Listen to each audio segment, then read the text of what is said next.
कैसे हैं आप सभी लोग। एक बार फिर से स्वागत है आपका हमारे YouTube channel study with Yogesh में। LCM और SCF की जो क्लास आएगी आज आपकी इवनिंग टाइम पे आएगी। इवनिंग का मतलब 7 साढ़े 7 के आसपास आपकी YouTube पे वीडियो अपलोड हो जाएगी। और जो दो क्लासेस आपने की हुई हैं, ठीक है, LCM SCF, उनको अच्छे से एक बार चेक कर लेना, क्योंकि 2 दिन का गैप हो गया है और 2 दिन के गैप के बाद दोबारा उसी रिदम पे आना एक थोड़ा सा अपने आप पे क्या होता है, टास्क भी होता है, चाहे पढ़ाने वाले के लिए हो या पढ़ने वाले के। वो रिदम बना था, लेकिन किन्हीं कारणों की वजह से, जैसा कि आप लोगों को मैंने बताया था कि 2 दिन क्लासेस नहीं आ पाई थी, ठीक है।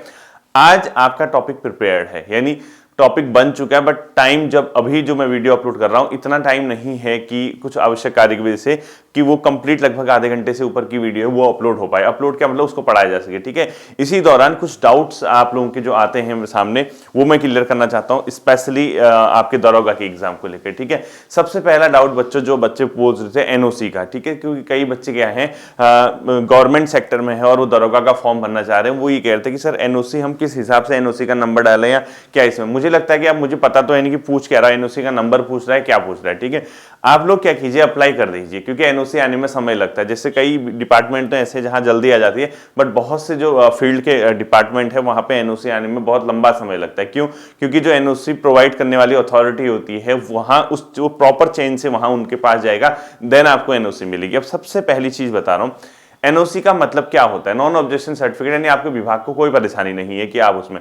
कई लोग क्या करते हैं, NOC लिए बिना भी फॉर्म फिल कर देते हैं, और उनको उस केस में क्या करना होता है बच्चों, एम्प्लॉयमेंट ऑफिस में उनका रजिस्ट्रेशन होना चाहिए। और बाई चांस वो NOC नहीं लेते हैं, वो ये दिखाते हैं कि गवर्नमेंट सेक्टर में नहीं है, तो उनको रिजाइन देना पड़ता है। यानी पहली सर्विस से आपको रिजाइन देके दूसरी सर्विस में, अगर आप जैसे किसी एग्जाम्पल बाई चांस किसी आप फॉरेस्ट गार्ड हैं और आपने NOC नहीं ली और आपका चयन दरोगा में हो गया, तो फिर आपके पास NOC नहीं है, तो आपका एक ही ऑप्शन है कि आपको रिजाइन देके क्या करना पड़ेगा, दरोगा की भर्ती में शामिल होना पड़ेगा। लेकिन ये थोड़ा सा पेच फंस सकता है, इसलिए मेरी राय ये है कि NOC ले लेना, ठीक है। NOC का मतलब डेट ऑफ एप्लीकेशन जो भी अप्लाइड जो कर रहे हैं, और उसकी एक कॉपी रख लेना अपने पास।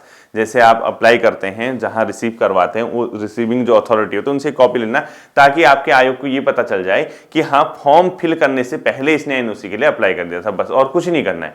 फॉर्म फिल करने से पहले NOC के लिए अप्लाई कर दिया था, ये आपके क्या होगा, आयोग को पता चल जाना चाहिए, फिर NOC वो आते रहती है। दूसरा जो सबसे महत्वपूर्ण चीज है बच्चों, कई बच्चे जैसे दरोगा के एग्जाम के लिए हिंदी का जब मैंने सजेशन दिया था, हिंदी व्याकरण में NCERT, तो कई बच्चों ने ये पूछा कि राइटर कौन सा लें, कई राइटर दिखा रहा है। देखो, मैं आपसे ये कहना चाहता हूं, आप कोई भी किताब लीजिए NCERT की, वैसे तो NCERT एक ही होनी चाहिए, अब राइटर अलग अलग है मुझे नहीं पता। बाई चांस NCERT व्याकरण, हाँ ध्यान से सुनना, NCERT के पता लगा 6 से 12 तक की सारी हिंदी की किताब उठा ले आए घर में, NCERT व्याकरण, इसके अलावा कुछ भी नहीं, ठीक है। NCERT व्याकरण की किताब कह रहा हूं मैं, यानी जिसमें आपके जो हिंदी जो भी किताब आप पिक करेंगे उसमें आपके सिलेबस के टॉपिक होने चाहिए। ओवरऑल आपका सिलेबस जो है उसके टॉपिक उसमें होने चाहिए, तब तो किताब लेने का फायदा है। पता लगा NCERT बोला और व्याकरण की किताब मंगा दी, ऑनलाइन कुछ कर दिया, उसको देखने के बाद उसमें टॉपिक ही नहीं मिल रहे। इसलिए मेरा सजेशन है, ट्राई करना कि ऑफलाइन चीजों को ली जा सके। बाई चांस अगर ऑफलाइन आपके पास विकल्प नहीं है, ऑनलाइन ही विकल्प है, देन एक बार रिसर्च कर लेना, चेक कर लेना कि अगर बाई चांस वो टॉपिक नहीं हो तो रिटर्न करने का ऑप्शन है या नहीं किताब में। पेन लगाना, पेंसिल लगाने से पहले रिटर्न करने का ऑप्शन है या नहीं, ये चेक कर लेना। तो आपका क्या होगा, NCERT की जो भी आप व्याकरण की किताब लोगे आपका काम चल जाएगा, ठीक है। तीसरा और सबसे महत्वपूर्ण चीज, क्योंकि मैथ्स की क्लासेस चल रही हैं, कई बच्चे कह रहे थे कि सर जो मैथ्स की क्लासेस हैं आप इस 20 टॉपिक जो इसमें दिए हुए हैं उसको कवर करा दीजिए, हमारा एक बहुत अच्छा पोर्शन हो जाएगा, ठीक है। क्योंकि देखो, GS तो ऐसी चीज है बच्चों, भवसागर है, उसमें इतना अपने आप में भरा पड़ा है, उसको अलग अलग सेक्टर में एक एक दिन करके पढ़ाना बहुत मुश्किल रहता है। फिर भी GS की बहुत से टॉपिक कवर किए, उसी में उत्तराखंड है, तो मेरा तो यही सजेशन है कि GS को बहुत अधिक समय न दिया जाए, GS को बहुत अधिक समय न दिया जाए। अगर आपकी घट्टा चक्र और लुसेंट लेवल तक आप सही हैं पढ़ने में, तो आप GS को बहुत ज्यादा समय न दीजिए, आप उसी को पढ़िए। मैथमेटिक्स और हिंदी और रीजनिंग, ये बहुत अपने आप में इस एग्जाम का एक प्रकार से सोचा जाए तो सबसे बड़ी जो बात है, सबसे जो बिग इश्यू जो हम लेंगे वो इस एग्जाम के लिए यही है। तो कई बच्चे पूछते हैं नोट्स को बनाने का तरीका क्या होगा मैथ्स का। देखिए, मैं आपसे क्या कह रहा हूं, सबसे पहले जैसे मैं कोई क्लास पढ़ाता हूं आपको मैथमेटिक्स की, आपने क्या करना है, रफली उस क्लास को सीखना है, ठीक है। अब ये मैं सोचना सर आज क्लास नहीं देंगे, क्लास आएगी, शाम को आएगी, मैंने बता दिया क्यों अभी क्लास नहीं आई, ठीक है। मैं क्या कह रहा हूं, सबसे पहले आप क्या करना, जैसे मैं बोर्ड पे पढ़ाता हूं उसको आप रफली सीखना, ठीक है।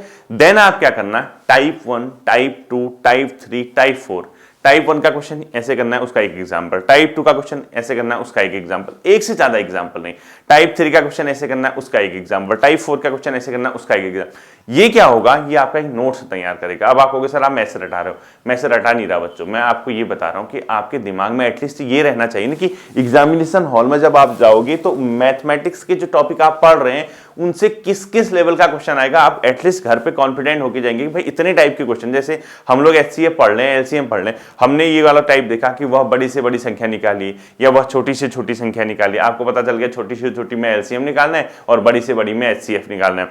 इसके अलावा हम जैसे अगर ये क्वेश्चन आ गया 3 अंकों की वह बड़ी से बड़ी संख्या ज्ञात कीजिए, अब उसने आगे से लगा दिया पहले 3 अंकों की जो इतने इतने इतने से विभाजित होने पे इतना इतना शेष बचे या कुछ इस टाइप का, तो 3 अंकों की बड़ी से बड़ी, 3 अंकों की छोटी से छोटी, 4 अंकों की बड़ी से बड़ी, 4 अंकों की छोटी से छोटी, इसमें भी एलसीएम एचसीएफ निकालना होता है। लेकिन ये आगे से जो लगा दिया 3 अंकों की, 4 अंकों की, 2 अंकों की, इसके लिए क्या करना है, ये भी टाइप आएगा, ये भी मैं आपको कराऊंगा। एक टाइप आपने देखा कि जो अपॉन वाले क्वेश्चन थे, यानी जिसमें एलसीएम और एचसीएफ निकालना था और जो चीजें थी जैसे a by B, b by C और d बाई ई, इस टाइप का जो एग्जांपल मैंने आपको बताया था, जो पूछेगा ऊपर वाले का एलसीएम पूछा तो एलसीएम निकालो ऊपर का, नीचे वाले का एचसीएफ निकालो, यानी अंश का एलसीएम, हर का एचसीएफ, जो न्यूमरेटर डिनोमिनेटर कहते हो आप लोग। तो ये जो है मेन चीज आपका मैं कहने का ये मतलब है कि मैथमेटिक्स के अगर आप नोट्स बनाएंगे, सबसे पहले रफली क्वेश्चन को उस तरीके को सीख लीजिए, देन आप आइए फेयर कॉपी में टाइप 1, टाइप 2, टाइप 3 करके इस तरीके से लिखिए, ठीक है।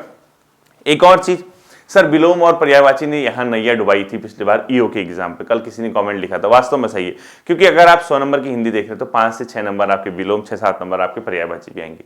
इसको किताब में शब्द सीखने के अलावा कोई विकल्प नहीं है, डेली एक एक 2-2 शब्द सीखिए, क्योंकि विलोम तो हो जाता है, विलोम तो लगभग हो जाता है, क्योंकि विलोम आसान है, आप एक बार पढ़ेंगे तो पता चल जाता है, नाम जैसे होता है ना कि विलोम इसका क्या होगा, वो उसी से पता चल जाता है कि हाँ इसका ये। लेकिन पर्यायवाची बड़ा टेक्निकल रहता है, पर्यायवाची में क्या है ना, आपका भाग्य जाने कि आपने कितने शब्द सुने हैं, कितने सीखे। मैंने एक बार जब पहले पढ़ाया था पर्यायवाची और हिंदी विलोम वगैरह, तत्सम तद्भव कैसे तैयार करना है, तो उसमें मैंने बताया था उसका तरीका ये होना चाहिए। तो इसके लिए जो है आप हिंदी की जो भी किताब लेंगे एक एक 2-2 शब्द डेली पढ़िए, क्योंकि अगर आपने ये ले लिया ना, अरे विलोमी तो है, अरे पर्यायवाची तो है, देख लेंगे कौन सा टफ आ रहा है 4 ऑप्शन से, यार ऐसा नहीं होता। ये एक एक नंबर की कीमत है बच्चों, एक एक नंबर आपका क्या करता है, इसमें काउंट करता है। तो ध्यान रखना कि आपके मार्क्स जो है हिंदी, विलोम, सब चीज हर जगह से आपको स्कोर करना है, तब जाके आपका क्या होना है, इसमें प्रॉपर तरीके से सिलेक्शन होना है। एक और चीज सबसे महत्वपूर्ण, रजिस्ट्रेशन जिसने पहले फॉर्म भरा वो कहां से लाए, कहीं वो देख रहे थे।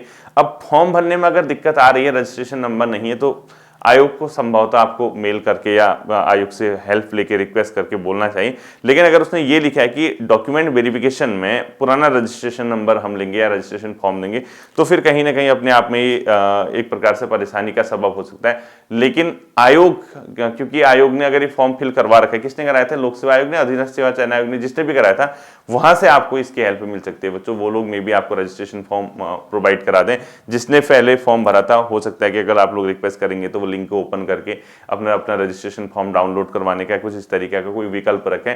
बट अभी मुझे एग्जैक्टली पता नहीं कि रजिस्ट्रेशन फॉर्म वाला जो इश्यू आ रहा है वो है क्या, मतलब बच्चे कहना क्या चाह रहे हैं। मैंने कुछ कह तो रहे थे, लेकिन एक बार काम करना, कमेंट सेक्शन में डाल देना आप लोग कि रजिस्ट्रेशन फॉर्म वाला इश्यू आपका क्या आ रहा है। क्या रजिस्ट्रेशन फॉर्म के बिना ये फॉर्म फिल नहीं हो रहा, या उस रजिस्ट्रेशन फॉर्म जो आपका पहले वाला वो इसलिए आप लोग मांग रहे कि आने वाले एग्जाम में, मतलब भर्ती जब हो जाएगी तो डीबी में चाहिए, क्या क्यों नहीं मिल रहा, क्या मतलब उसका यूज है, मुझे एक बार बता देना उसमें, ठीक है।